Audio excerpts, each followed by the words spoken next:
ভাইগুলো সকাল থেকে আমাদেরকে সুরক্ষা দেওয়ার জন্য এখানে অপেক্ষা করছেন এবং দূর দূরান্ত থেকে মাইকের আওয়াজ যারা শুনছেন এই সাউন্ড সিস্টেম নিয়ে যারা আমাদের সাথে সময় কাটাচ্ছেন প্রত্যেককে জানাই আজকের এই ভাষণী বিরুদ্ধে বাংলাদেশ আন্দোলন থেকে সংগ্রাম শুভেচ্ছা অভিনন্দন।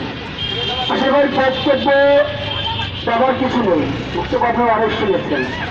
এখানে আমাদের বোনরা বক্তব্য দিল, আমাদের অভিভাবকরা বক্তব্য দিল, গত পরশু দিয়েছি, কালকে দিয়েছি, আজকেও দিচ্ছি, হয়তো এই ধারাবাহিকতায় আগামীতেও দিব, আপনারা শুনবেন। তো শুধু শুনে শুনে বাসায় চলে গিয়ে ঘুমাবেন না, কারণ আজকে ওই নোয়াখালীতে যে দর্শন হয়েছে ভিডিও ফুটেজটা আমরা অনেকেই দেখছি, সামাজিক যোগাযোগ মাধ্যমে ভাইরাল হয়েছে। ওই মহিলার যে চিৎকার, আজকে একটু ভাবুন, এই শিববাড়িতে ধর্ষণের বিরুদ্ধে আন্দোলন হচ্ছে, ঢাকাতে আন্দোলন হচ্ছে, ওই মৌলভীবাজারে আজকে আন্দোলন করতে গিয়ে শিক্ষার্থীরা আহত হয়েছে, হসপিটালে ভর্তি আছে। গতকালকে ওই ঢাকাতে আন্দোলন করতে গিয়ে প্রধানমন্ত্রী কার্যালয়ে পতাকা মিছিল করতে গিয়ে 5 জন ছাত্রছাত্রী আজকে হসপিটালে ভর্তি আছে। তাহলে এটা একটু ভাবুন যে ওই মহিলাটা যে চিৎকার দিয়েছিল, ওরে বাবা রে, তোদের আল্লাহর দোহাই লাগে আমাকে ছাইড়া দে, সেই চিৎকার কিন্তু আজকে সারা বাংলায় ছড়িয়ে পড়েছে।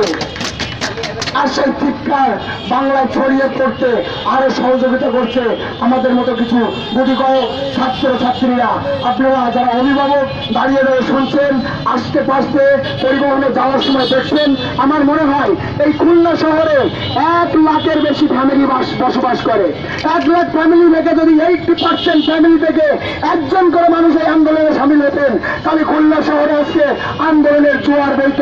আর সেই আন্দোলন দিয়ে আপনার দাবিকে আপনি প্রতিষ্ঠিত করতে পারছেন। যদি বলেন ভাই দেশে কি আইন নাই, দেশে আইন আছে ভাই। আমরা মুক্তিযুদ্ধ অর্জন করেছি, মুক্তিযুদ্ধ কিসের উপর হয়েছে? সংবিধানের 4টি মূলনীতির উপরে। আজকে সেই 4টি মূলনীতি কি? সমাজতন্ত্র, ধর্মনিরপেক্ষতা, জাতীয়তাবাদ আর গণতন্ত্র। সেখানে অনেকগুলো সংবিধানের অনুচ্ছেদ আছে, সেইখানে মনে করেন বিভিন্ন ধরনের আছে মানুষের নাগরিক অধিকার, মৌলিক অধিকার সবকিছু নিয়ে বিশ্লেষণ করা আছে।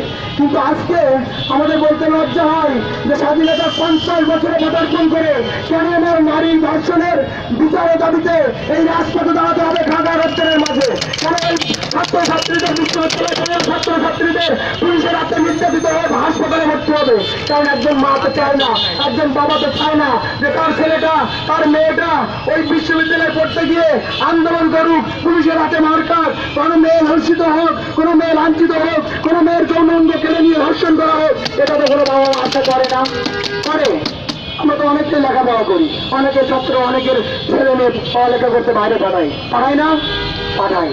কিন্তু আজকে আমাদের সেই জায়গাটার অভাব হয়ে গেছে। এই যে এইটুকু জায়গা মাথা, এই মাথার ভিতরে যখন আপনার পায়ের বুড়ি আঙুলে একটা খোঁজা লাগে, তখন ঠিক আপনার ওই ব্যথাটা অনুভব হয় আগে আপনার মস্তিষ্কে। কিন্তু আজকে আপনি চিন্তা করতেছেন ওই নোয়াখালীর ওই মহিলার চিৎকার কেন আমার মাথায় ঢুকবে?